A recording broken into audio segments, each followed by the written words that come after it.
الله من الشيطان الرجيم بسم الله الرحمن الرحيم ومن أظلم ممن منع مساجد الله أن يذكر فيها اسمه وسعى في خرابها أولئك ما كان لهم أن يدخلوها إلا خائفين لهم في الدنيا خزي ولهم في الآخرة عذاب عظيم ولله المشرق والمغرب فأينما تولوا فثم وجه الله إن الله واسع عليم ومن أظلم اور اس سے بڑا ظالم شخص کون ہوگا ممن منع مساجد اللہ جو مسجدوں سے روکتا ہو ان یذکر فیہا اسمہ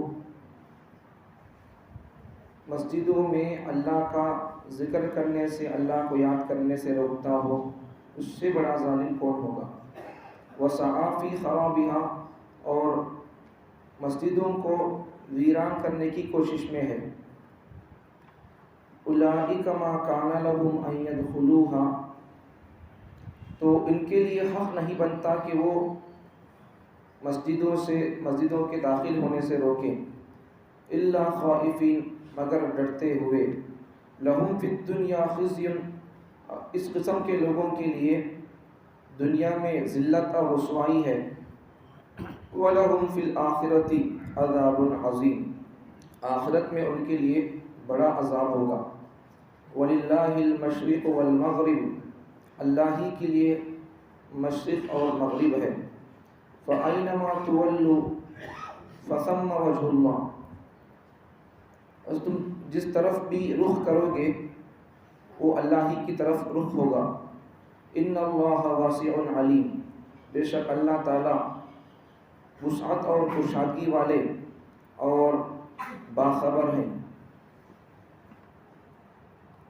اس سے بڑا ظالم شخص کون ہوگا جو مسجدوں سے روکے مسجدوں میں اللہ کا ذکر کرنے سے روکے اور مسجدوں کو ویران کرنے کی کوشش میں ہو اور ان کے لیے یہ حق نہیں بنتا کہ وہ مسجد میں داخلے سے روکے مگر ڈرتے ہوئے تو اس قسم کے لوگوں کے لیے دنیا میں ذلت اور رسوائی کا سامنا کرنا پڑے گا اور آخرت میں بڑا عذاب ہوگا مشرق کی طرف رخ کرو یا مغرب کی طرف رخ کرو ساری جہتیں اللہ ہی کے لیے ہیں تم جس طرف بھی رخ کرو وہ اللہ کی طرف ہوگا بے شک اللہ تعالیٰ صاحب وسعت والے اور باخبر ہیں علم رکھنے والے ہیں ان میں پہلی بات ان دو آیتوں میں پہلی بات اس سے بڑا ظالم شخص کون ہوگا جو مسجدوں میں اللہ کا ذکر کرنے سے عبادت کرنے سے روکتا ہو اور مسجدوں کو ویران کرنے کی کوشش میں لگا ہوا ہو دوسری بات ان کے لیے حق نہیں بنتا کہ وہ مسجدوں میں داخلے سے روکے تیسری بات مگر ڈرتے ہوئے چوتھی بات اس قسم کے لوگوں کے دنیا میں ذلت اور رسوائی ہوگی پانچویں بات آخرت میں ان کو بڑا عذاب ہوگا چھٹی بات چاہے رخ اللہ مشرق کی طرف کرو یا مغرب کی طرف کرو وہ مشرق ہو یا مغرب اللہ ہی کے لیے ہے تم جس طرف بھی رخ کرو اس طرف اللہ ہے اور اللہ تعالیٰ وسعت والے اور علم رکھنے والے ہیں مسجدوں سے روکنا یہودیوں نے تحویل قبلہ کے بعد کم سمجھ لوگوں میں شکوک و شبہات پیدا کیے اور مسجد نبوی کی ویرانی کی کوشش کی قبلہ تحویل قبلے کا بدل دیا جانا پہلے بیت المقدس کی طرف رخ کر کے نماز پڑھتے تھے پھر اللہ تعالیٰ نے آیت نازل فرما دی دوسرے پارے میں ہے کہ مسجد بیت المقدس کی طرف سے اپنے چہرے کو پھیر کر کعبے کی طرف رخ کر کے نماز پڑھو تو اسے بولتے ہیں تحویل قبلہ تو جب تحویل قبلہ ہوا بیت المقدس سے کعبۃ اللہ کی طرف رخ کر کے نماز پڑھنے کا حکم دیا گیا تو بعض یہودی لوگ بعض کم سمجھ لوگوں کو، کم سمجھ مسلمانوں کو ان کو بھڑکانے لگے، ان کو شکوک و شبہات پیدا کرنے لگے کہ کعبے تمہیں ایک مرتبہ اس طرف رخ کر کے نماز پڑھتے ہیں بیت المقدس کی طرف، کبھی کعبے کی طرف رخ کر کے نماز پڑھتی ہیں، دیکھو تمہارا دین سچا نہیں، ایسا بول کر ان کو شکوک شبہات ڈال کر ان کو ایمان کو خراب کرنے لگے تھے. تو اس طرح ان کو خراب کر رہے تھے. دوسرا، روم کے بعض بادشاہان وہ کیا کرتے تھے، ان کا تعلق تھا نصارہ سے، عیسائیوں سے. وہ بیت المقدس کو ویران کرنے کی کوشش میں تھے. روم کے بادشاہان نصارہ سے ان کا تعلق تھا، عیسائیوں سے، تو وہ بیت المقدس کو ویران کرنے کی کوشش میں تھے. یہ تو دو قسم کی باتیں ہوئی. تیسری بات کیا، سن 6 ہجری میں، اب سن 1440 پر 5 یا 40 پر 6 ہے اسلامی اعتبار سے، تو سن 6 ہجری میں حضور صلی اللہ علیہ وسلم صحابہ کے ساتھ عمرے کی نیت سے نکلتے ہیں. تو راستے میں کفار مکہ، مشرکین مکہ سامنے آ جا کر عمرہ کرنے سے روک دیتے ہیں کہ نہیں، ہمیں تمہارے کو کعبے کا طواف کرنے نہیں دیتے، عمرے کی ہمیں پرمیشن نہیں دیتے. اس وقت تک مسلمانوں کے ہاتھ میں نہیں تھا، ابھی مکہ دشمنوں کے ہاتھ میں تھا. ابھی آپ صلی اللہ علیہ وسلم مدینے کے اندر ہی تھے، عمرے کے لیے آئے تھے، تو دشمنوں نے کیا کیا، ہمیں تمہارے کو پرمیشن نہیں دیتے عمرہ کرنے کا. تو اس کے بعد بہت سخت شرطیں لگائے. اگر ہمارا آدمی اپنے دھرم کو چھوڑ کر تمہارے پاس آ کر اسلام قبول کرے گا تو اسے واپس کرنا ہوگا. ایسے اس قسم کے سخت شرطیں لگائے تھے. اگر تمہارا آدمی ہمارا دین قبول کرے گا تو ہم اسے واپس نہیں کریں گے. ایسا سخت شرطیں لگائے تھے. اس سال عمرہ نہیں کرنا، ایسا بول کر سخت شرطیں لگائے. تو آپ صلی اللہ علیہ وسلم کے صحابہ جوش میں آ گئے تھے، بالخصوص حضرت عمر رضی اللہ عنہ جوش میں آ گئے تھے. یا رسول اللہ کا جواب دیں ہم. تو حضور نے فرمایا نہیں عمر، صبر کرو. اس کے بعد اللہ تعالیٰ نے دوسرے سال ہی بالکل قریب مدت میں اللہ تعالیٰ نے مکے کو فتح کر کے حضور کے مسلمانوں کے سپرد کر دیا. تو یہاں مشرکین مکہ، کفار مکہ مسلمانوں کو کعبے کا طواف کرنے سے روکتے تھے. یہ سن 6 ہجری کا واقعہ تھا. تو اور اسی طرح روکنے کی وجہ کیا بتاتے تھے، معاہدہ ہوا تھا صلح حدیبیہ کے نام سے، تو اب اس سال میں عمرہ نہیں کر سکتے. تو اس کے بعد مسلمان چلے گئے، آئندہ سال کبھی آ کر عمرہ کر لیے.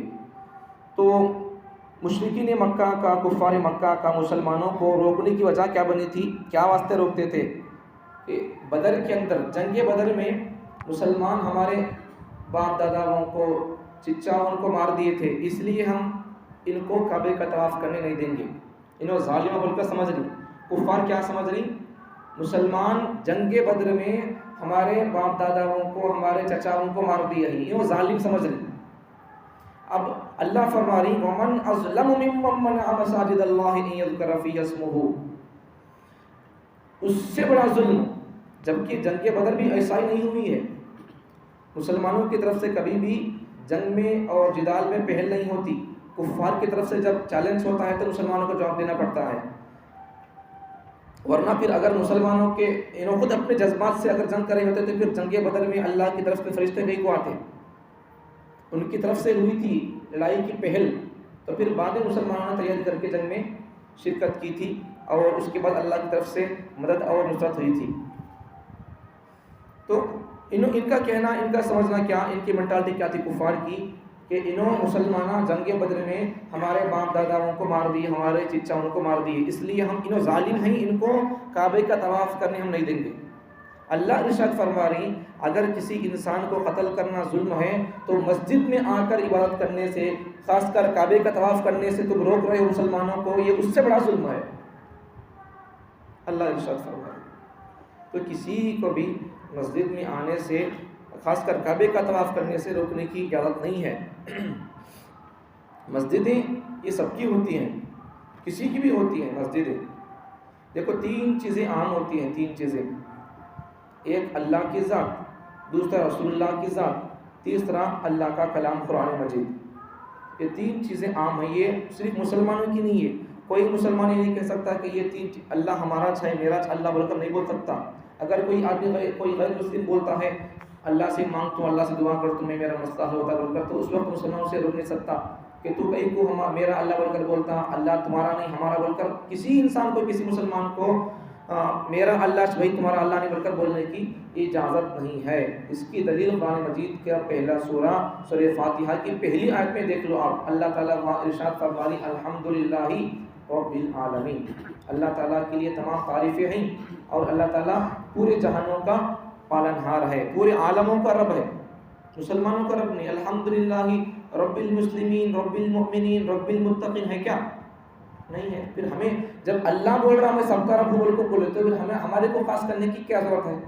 ہمارا اللہ بول کر، جب ان بول رہا ہمیں سب کا بول کر تو ہمارے کو ہمارا بول کر بولنے کی اجازت نہیں ہے۔ یہ حدیث قرآن سے اس کی دلیل مل گئی۔ اچھا، حضور کی ذات بھی سب کے لیے، اس کی بھی دلیل قرآن مجید کے 17ویں پارے سورہ انبیاء کے آخر میں حضور کی رحمت کو بتاتے ہوئے اللہ نے ارشاد فرمایا وَمَا أَرْسَلْنَاكَ إِلَّا رَحْمَةً لِلْعَالَمِينَ، اے پیغمبر ہم نے آپ کو جہانوں کے لیے رحمت بنا کر بھیجا ہے، رحمۃ للعالمین۔ وہاں بھی اللہ تعالیٰ نے رحمۃ للمسلمین نہیں کہا، رحمۃ للمؤمنین نہیں کہا، سمجھ میں آیا، رحمۃ للمتقین نہیں کہا، سارے جہانوں کے لیے۔ اللہ کی ذات کی ربوبیت، اللہ کے ذات کی ربوبیت سارے جہانوں کے لیے، اور حضور کی ذات کی رحمت، حضور کی نبوت بھی سارے جہانوں کے لیے۔ تیسری چیز قرآن مجید، یہ قرآن مجید بھی سب کے لیے ہے، پورے انسانوں کے لیے ہے۔ تو اس کی دلیل بھی قرآن مجید کے دوسرے پارے میں جہاں اللہ تعالیٰ نے روزوں کے مسائل کو بیان کیا، روزہ چھوٹنے پر کیا کرنا ہے، وہاں اس کے مسائل کو بیان کیا، تو اسی رکوع میں، اسی آیت میں اللہ تعالیٰ نے، انہی آیتوں میں اللہ تعالیٰ نے رمضان کی فضیلت کو بیان کرتے ہوئے، قرآن کی اہمیت کو بتاتے ہوئے اللہ نے ارشاد فرمایا شہر رمضان الذی انزل فیہ القرآن ھدی للناس، رمضان یہ ایسا مہینہ ہے کہ اس میں ہم نے ہمارے قرآن کو نازل کیا، ھدی للناس، اور وہ قرآن کیسا ہے؟ لوگوں کو ہدایت کا سامان بننے والا ہے، لوگوں کی ہدایت کا سامان ہے۔ تو یہاں اللہ نے قرآن کو تمام انسانوں کے لیے ہدایت کا سامان ہے، اللہ یہ ارشاد فرما رہے ہیں۔ تو بات خلاصہ نتیجہ، تین چیزیں عام ہیں، ایک اللہ کی ذات، دوسرا نبی کی ذات، تیسرا قرآن مجید۔ اسی طرح آج کے حالات میں، ماحول میں غیر مسلموں تک سچا پیغام اور اچھا پیغام اور توحید کا پیغام، انسانیت کا سبق اگر ان تک پہنچانا ہے تو اس کے لیے ان کو بھی مسجدوں میں لا کر بیانات سنا سکتے ہیں، یا پھر رمضان کے اندر دعوتیں کرتے نہیں، ان دعوتوں کے اندر بھی ان کو بٹھا کر صرف کھلا کر بھیجنا نہیں، یا پھر سیرت النبی کے جلسے کرے، اصلاحی معاشرے کا جلسہ کرے، تو پھر ان جلسوں کے اندر بھی غیر مسلم بھائیوں کو یا پھر لیڈر وغیرہ ہیں تو ان کو بلا کر اسٹیج پر بٹھا کر ہمارے علماء کے بیانات، حضور کی زندگی، اسلام کا پیغام، پیغمبر صلی اللہ علیہ وسلم کی تعلیمات کو، اسلامی تعلیمات کو ان کو اگر سنائیں گے، انسانیت کا سبق ان کو سکھائیں گے، سمجھائیں گے، سنائیں گے، تو پھر وہ لوگ اسلام سے متاثر ہوں گے۔ یہ ہماری غلطی ہے کہ ہم نے اپنے اس ملک کے اپنے غیر مسلم بھائیوں تک اسلام کا پیغام پہنچایا نہیں ہے، یہ ہماری غلطی ہے۔ ہم نے ان کو اپنے مسجدوں میں بلایا نہیں ہے۔ مسجدوں میں بلا سکتے کہ غیر مسلموں کو بلا سکتے۔ اللہ نے کب کہا کہ یہ مسجد صرف مسلمانوں کی ہے؟ مسجد سب کی ہے، سب کی، ہر کوئی آ کر یہاں سبق لے کر جا سکتا ہے، اسلام کا سبق، اسلام کا سبق، انسانیت کا سبق، پیار کا سبق لے کر جا سکتا ہے۔ اسی طرح زمزم کسی غیر مسلم کو دے سکتے کیا؟ دے سکتے ہیں، کوئی بات نہیں ہے۔ قرآن دے سکتے کا کسی کو، غیر مسلموں کو، کسی کا شوق ہے اسلام سے، وہ متاثر ہے، اسلام قبول کرنا چاہتا ہے یا قرآن پڑھنا چاہتا ہے، تو دے سکتے کیا؟ تو دینے سے پہلے اس کو تاکید کرے کہ بھئی یہ ہمارا کلام ہے، ہمارے رب کا کلام ہے، اسے بغیر وضو کے، بغیر غسل کے چھو نہیں سکتے، اسے تم پاک پاکیزہ رہ کر، اسے پانی کی نہا کر دیکھنا پڑتا، چھونا پڑتا، پڑھنا پڑتا۔ اگر یہ اس قسم کی تاکیدیں کہہ کر دیں گے تو پھر ان کو دین میں کوئی مذائقہ نہیں ہے۔ اصل میں ان تک اسلام پہنچانے میں جتنے ہمارے ہندوستان کے اندر اسلام کے خلاف میں، مسلمانوں کے خلاف میں سازشیں، کوششیں چل رہی ہیں، تو نفرتوں کا بازار گرم ہے۔ خلاصہ نفرتوں کا بازار ہندوستان میں جتنا جیسا گرم ہے، تو نفرتوں کے بازار کے گرم ہونے میں مسلمانوں کا رول اور کردار ہے، غلطی ہے، اس لیے کہ مسلمانوں نے اپنے غیر مسلم بھائیوں تک اسلام کا سبق پہنچایا نہیں ہے، حضور کی زندگی پہنچائی نہیں ہے۔ اور جو غیر مسلم بھائی یا پھر جو نفرت کو پھیلانے والے میڈیا وغیرہ، اسلام دشمن، حضور کی زندگی پر کیچڑ اچھالنا، حضور کی شادیوں پر کیچڑ اچھالنا اور حضرت اماں عائشہ سے چھوٹی عمر میں شادی کرے، اس پر اعتراضات. تو ان سب کے جوابات اور ان سب کے مسئلے کے حل کو ہم ان کے جوابات کو، تسلی بخش باتوں کو، ہماری اسلامی تعلیمات کو، اس کے اندر حکمتیں کیا تھیں اور حضور کی تعلیمات کیا تھیں، ہم اسے غیر مسلموں تک سمجھائے نہیں، پڑھائے نہیں، ان تک ہمارا پیغام پہنچا ہی نہیں. یہ ہماری غلطی تھی. اس لیے اب میڈیا کے اندر اسلام دشمن طاقتیں، دہشت گرد لوگ اور فرقہ پرست طاقتیں جو بولتے جائیں گے، اب ایک غیر مسلم آدمی ان کی بات کو سن کر اسی کی بات پر یقین کر لے گا. لیکن اچھے آدمی اور اچھے لوگ، نیک لوگ بھی ہیں، نیک لوگ ہم بھی ہیں، غیر مسلم میں سیکولر لوگ بھی ہیں اور اچھا ذہن رکھنے والے بھی لوگ ہیں. لیکن اگر ہندوستان کے انسانوں کے اندر، ان کے اندر اگر مسلمانوں کی نفرت، اسلام کی نفرت، حضور کی شان میں گستاخی کرنے سے روکنا ہے، تو مسلمانوں کو چاہیے کہ وہ غیر مسلم بھائیوں کو یا تو اپنی مسجدوں میں بٹھا کر دین کو، پیغامات اور بیانات کو سنائیں، یا پھر رمضان کے موقع پر، رمضان کے اندر کا نماز کا منظر بٹھا کر بلائیں، ان کو دعوت کرے. تو یہاں بٹھا کر دیکھو بیٹی، نماز کے بعد کھانے کا انتظام رہتا ہے، یہاں بیٹھ کر دیکھتے رہو منظر. تو یہاں بیٹھ کر دیکھتے رہیں گے. ایک امام صاحب انہوں جیسا اٹھ رہی بیٹھ رہی تو وہ بھی دیکھتا رہے گا، اٹھنا جیسا امام صاحب اٹھ رہے تو انہوں پیچھے والے اٹھ رہے، انہوں جھک رہے تو انہوں جھک رہی. یہ سب منظر اس کے دل کے اندر ایک اثر پیدا کر دے گا. یہ کیسا عجیب منظر ہے، کیسا بہترین منظر ہے. ہماری مندروں میں اس طرح کا، اس قسم کا منظر کیوں نہیں ہوتا؟ ان کے دل کے اندر، ان کا دل گواہی دے گا کہ ہو سکتا ہے کہ یہ مذہب سچا ہو. اس قسم کے کام ہمارے کو کرنے کی ہیں، لیکن ہمیں ان کاموں کے پیچھے، ان کاموں کے کرنے کی طرف توجہ نہیں ہماری. حضور صلی اللہ علیہ وسلم مدینے کی مسجد کے اندر کتنے کام کرتے تھے؟ صرف نماز ہی پڑھتے تھے کیا وہ لوگ؟ نماز ہی پڑھتے تھے کیا؟ ایسا بولے تو ایک آدمی آ کر، ایک کھیڑے گاؤں کا آدمی آ کر مسجد نبوی میں آ کر پیشاب کرنے لگا تھا اور صحابہ روکنا چاہیے اسے. اب یہاں کون تو پیشاب کرے تو مسلمان پیشاب کرتے ہیں برداشت نہیں کرتے، عقل نہیں کرتے بول کر اللہ تے. غیر مسلم آدمی آ کر، ایک بدو قسم کا آدمی، کھیڑے گاؤں کا آدمی، کچھ بھی ان سے تمیز نہیں ہے، آ کر مسجد کے اندر بالکل قریبی پیشاب کر رہا تھا. تو صحابہ نے اسے روکنا چاہا، مارنا چاہا، تو حضور نے فرمایا روکو اسے، اس کا پیشاب اسے کرنے دو. اس کے بعد پھر حضور صلی اللہ علیہ وسلم نے بلا کر سمجھایا کہ بابا، یہ مسجدیں پیشاب پیخانے کے لیے نہیں، یہ مسجدیں خدا کی عبادت کے لیے ہیں. بس اتنا بولنا تھا، وہ اسلام سے متصل ہو گیا.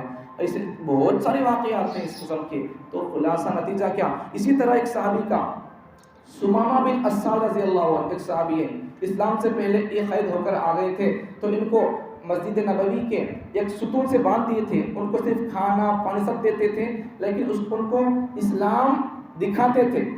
اسلام قبول کرو بول کر تلوار نہیں رکھے سر پر، گلے پر، گردن پر، صرف یہاں بن کر ان کو تھام سے بن کر کھانا پانی سب انتظام کر کے کھلاتے تھے، اور اسلام کا سبق اور مسجد کے اندر کیا کیا ہوتا تھا وہ سب ان کو دکھاتے تھے، اسلام دکھاتے تھے. اب اس سے متاثر ہو کر 2-3 دن کے بعد پھر ان سے پوچھتے ہیں، سمامہ بن اسال رضی اللہ عنہ سے. تو پھر وہ روز ان کو حضور صلی اللہ علیہ وسلم کی کیفیت پوچھتے تھے، کیا حال ہے، خیریت کیا بھائی بول کر روز ان کو حضور صلی اللہ علیہ وسلم کا حال پوچھتے تھے.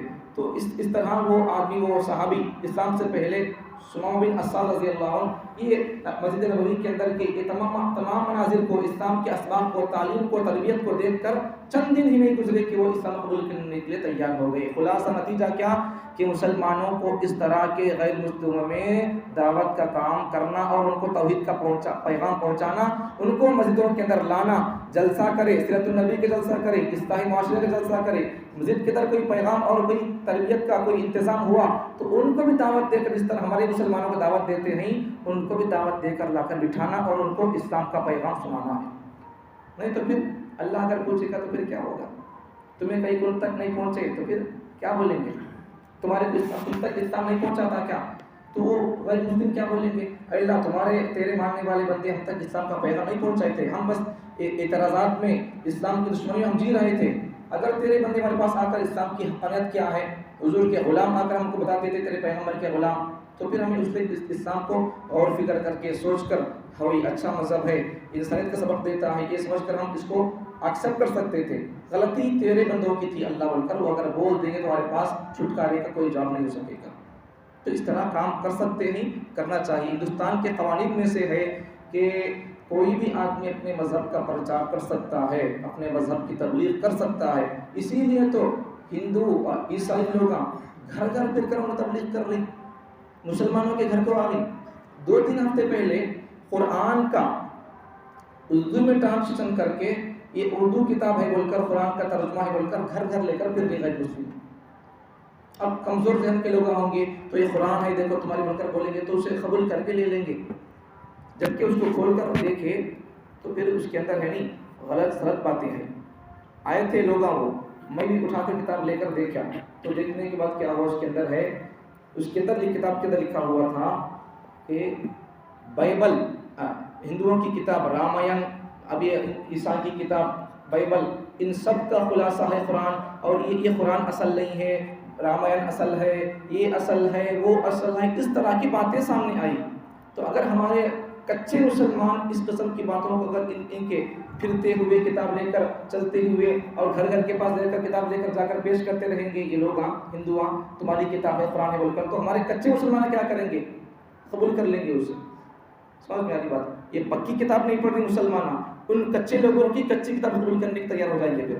سمجھ میں آ رہی بات؟ تو اس لیے کیا کرو، تو ان کے اندر بھی کام کرنا چاہیے، کر سکتے ہیں، کرنا ہے، کریں گے تو بھی ہندوستان سے اور ہندوستان کے غیر مسلم لوگوں سے مسلمانوں کی اور اسلام کی نفرت ختم ہو سکتی ہے، ورنہ میڈیا کے ذریعے کچھ نہیں کر سکتے، اور کوئی بھی ان کو ان کے دل دماغ کو تسلی بخش جواب دے نہیں سکتا، اسلام کو سمجھا نہیں سکتا، مسلمان ہی یہ کام کر سکتے ہیں۔ اور دوسرے شہروں کے اندر بھی بھائی مسلم بھائی ہمارے علماء اور ہمارے حضرتوں کے مسجدوں کے اندر بیٹھ کر جمعے کے بیان میں آ کر بیان سنتے ہیں، لائر لوگ آ کر سنتے بیان ہمارے حضرتوں کے بیانات کو، اور تسلی بخش اور اسلام کا پیغام لے کر، اسلام کے بارے میں عظمت لے کر باہر نکلتے ہیں۔